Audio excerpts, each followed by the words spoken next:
अग्नि पुराण 7वां अध्याय अरण्य कांड की संक्षिप्त कथा। नारद जी कहते हैं, मुने, श्री रामचंद्र जी ने महर्षि वशिष्ठ तथा माताओं को प्रणाम करके उन सबको भरत के साथ विदा कर दिया। तत्पश्चात महर्षि अत्रि तथा उनकी पत्नी अनसुईया को, सरभंग मुनि को, सुतीक्ष्ण को तथा अगस्त्य जी के भ्राता अग्निजय मुनि को प्रणाम करते हुए श्री रामचंद्र जी ने अगस्त्य मुनि के आश्रम जा करके उनके चरणों में मस्तक झुकाया और मुनि की कृपा से दिव्य धनुष एवं दिव्य खड़ग प्राप्त करके वे दंड का अरण्य में आए। वहां जन स्थान के भीतर पंचवटी नामक स्थान में गोदावरी के तट पर रहने लगे।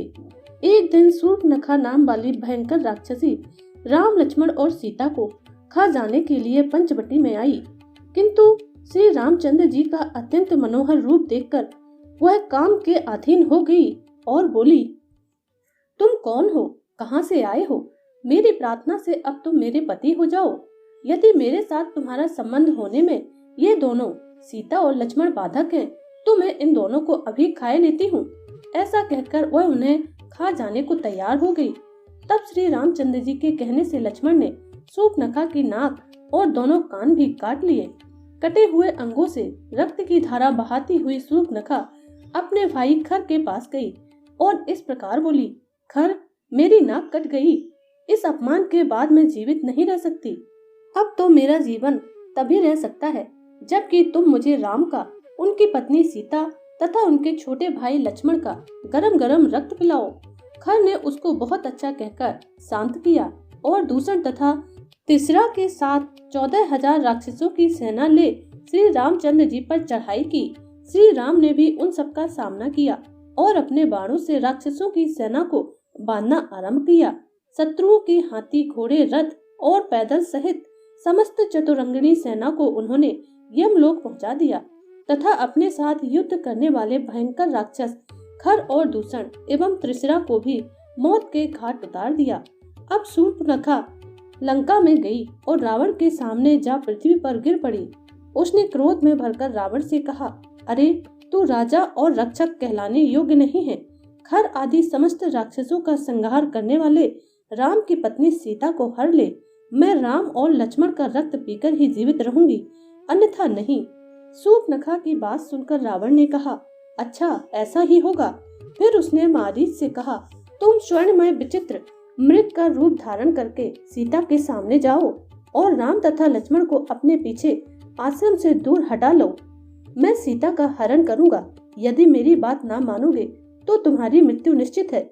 मारीच ने रावण से कहा, रावण, धनुर्धर राम साक्षात मृत्यु है।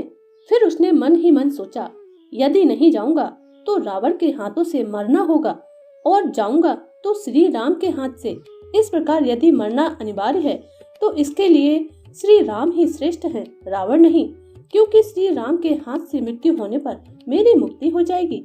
ऐसा विचार कर वह मृग रूप धारण करके सीता के सामने बारंबार आने जाने लगा। तब सीता जी की प्रेरणा से श्री राम ने दूर तक उसका पीछा करके उसे अपने बाण से मार डाला। मरते समय उस मृग ने हा सीते, हा लक्ष्मण कहकर पुकार लगाई।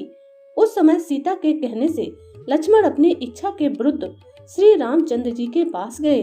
इसी बीच में रावण ने भी मौका पाकर सीता को हर लिया। मार्ग में जाते समय उसने गृतराज जटायु का वध किया। जटायु ने भी उसके रथ को नष्ट कर डाला। रथ न रहने पर रावण ने सीता को कंधे पर बैठा लिया और उन्हें लंका में ले जाकर अशोक वाटिका में रखा। वहां सीता से बोला, तुम मेरी पटरानी बन जाओ। फिर राक्षसियों की ओर देखकर कहा, निशाचरियों, इसकी रखवाली करो। उधर श्री रामचंद्र जी जब मारीच को मार कर लौटे तो लक्ष्मण जी को आते देख बोले, सुमित्रा नंदन, वह मृग तो मायामय था, वास्तव में वह एक राक्षस था, किंतु तुम जो इस समय यहाँ आ गए इससे जान पड़ता है निश्चय ही कोई सीता को हर ले गया। श्री रामचंद्र जी आश्रम पर गए किंतु वहाँ सीता नहीं दिखाई दी।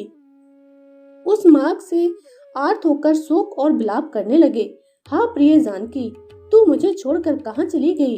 लक्ष्मण जी ने श्री राम जी को सांत्वना दी।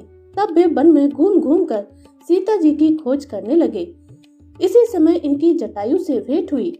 जटायु ने कहा, यह कहकर कि सीता जी को रावण हर ले गया है, प्राण त्याग दिए। तब श्री रघुनाथ जी ने अपने हाथ से जटायु का दाह संस्कार किया। इसके बाद उन्होंने कबंध का वध किया। कबंध ने शाप मुक्त होने पर श्री रामचंद्र जी से कहा, आप सुग्रीव से मिलिए।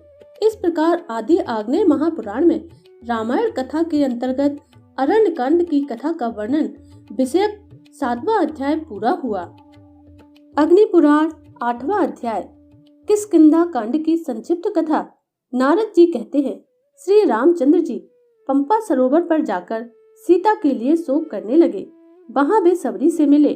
फिर हनुमान जी से उनकी भेंट हुई। हनुमान जी उन्हें सुग्रीव के पास ले गए और सुग्रीव के साथ उनकी मित्रता कराई। श्री रामचंद्र जी ने सबके देखते देखते ताड़ के 7 वृक्षों को एक ही बाण से बींध डाला और दुंदुभि नामक दानव के विशाल शरीर को पैर की ठोकर से 10 योजन दूर फेंक दिया। इसके बाद सुग्रीव के शत्रु बाली को, जो भाई होते हुए भी उनके साथ बैर रखता था, मार डाला और किष्किंधापुरी बानरों का साम्राज्य, रूमा एवं तारा, इन सबको ऋष्यमुख पर्वत पर बानर राज सुग्रीव के अधीन किया। तदंतर किष्किंधापुरी के स्वामी सुग्रीव ने कहा, श्री राम, आपको सीता जी की प्राप्ति जिस प्रकार भी हो सके, मैं ऐसा उपाय कर रहा हूँ। यह सुनने के बाद श्री रामचंद्र जी ने माल्यवान पर्वत के शिखर पर वर्षा के 4 महीने व्यतीत किए और सुग्रीव किष्किंधा में रहने लगे। 4 मासी के बाद भी जब सुग्रीव दिखाई नहीं दिए, तब श्री रामचंद्र जी की आज्ञा से लक्ष्मण ने किष्किंधा में जाकर कहा, सुग्रीव, तुम श्री रामचंद्र जी के पास चलो, अपनी प्रतिज्ञा पर अटल रहो, नहीं तो बाली मरकर जिस मार्ग से गया है वह मार्ग अभी भी बंद नहीं हुआ है, अतः बाली के पथ का अनुसरण न करो। सुग्रीव ने कहा, सुमित्रा नंदन, विषय भोग में आसक्त हो जाने के कारण मुझे बीते हुए समय का भान न रहा, अतः मेरे अपराध को क्षमा कीजिए। ऐसा कहकर बानरराज सुग्रीव श्री रामचंद्र जी के पास गए और उन्हें नमस्कार करके बोले, भगवान, मैंने सब बानरों को बुला लिया है। अब आपकी इच्छा के अनुसार सीता जी की खोज करने के लिए उन्हें भेजूंगा। वे पूर्वादि दिशाओं में जाकर 1 महीने तक सीता जी की खोज करें। जो 1 महीने के बाद लौटेगा उसे मैं मार डालूंगा। यह सुनकर बहुत से बानर पूर्व, पश्चिम और उत्तर दिशाओं के मार्ग पर चल पड़े तथा वहां जनक कुमारी सीता को न पाकर नियत समय के भीतर श्री राम और सुग्रीव के पास लौट आए। हनुमान जी श्री रामचंद्र जी की दी हुई अंगूठी लेकर अन्य बानरों के साथ दक्षिण दिशा में जानकी जी को खोज रहे थे। वे लोग सुप्रभा की गुफा के निकट विंध्य पर्वत पर ही 1 मास से अधिक काल तक ढूंढते फिरे, किंतु उन्हें सीता जी का दर्शन नहीं हुआ। अंत में वे निराश होकर एक दूसरे से कहने लगे, हम लोगों को व्यर्थ ही प्राण देने पड़ेंगे। धन्य है वह जटायु जिसने सीता के लिए रावण के द्वारा मारा गया युद्ध में प्राण त्याग दिए। उनकी ये बातें संपाति नामक गिद्ध के कानों में पड़ी।